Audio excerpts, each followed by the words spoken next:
强震剧烈摇晃后，整座快餐店建筑轰然倒下，吓得民众四处逃窜，尖叫声四起。还有商场部分建筑在强震中剥落，瓦砾伴随着滚滚尘土飞扬。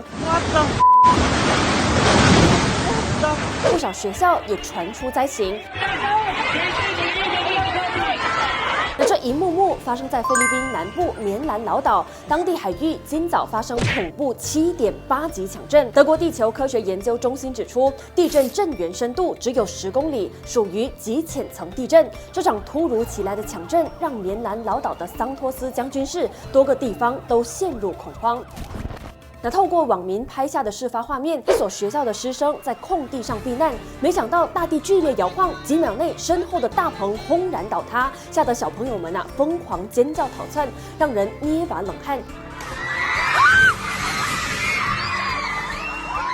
幸好消防随后证实没有人员伤亡。还有一处建筑工地，地震时巨型吊机在半空中剧烈摇晃，仿佛随时都会砸向地面。而强震也把柏油路面震得到处都是裂痕。圣托斯将军市警方证实，这场强震目前已造成1人死亡，4人受伤，但是灾民的噩梦还没结束。根据 BBC 报道，在地震发生后的2个小时内，当地已经记录到至少16次的余震，震级最高甚至达到恐怖的6.7级。这场强震还引发了跨国的海啸危机。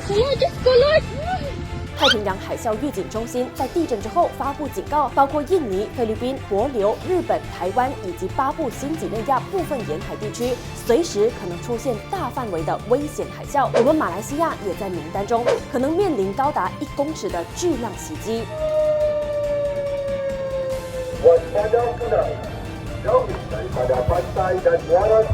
如果你今早人在沙巴东海岸的斗湖、仙本那、普纳以及拿督沿海一带，你可能就会听到这些警报响起的声音，强烈呼吁受影响地区的居民必须要立刻撤离，千万不要靠近海岸。那目前救援与疏散行动仍在进行当中，后续情况仍有待进一步更新。而当地民众的真正考验或许才刚刚开始，希望灾民能够早日度过难关。关注热点 Hotspot， 带你关心国内外的大小事。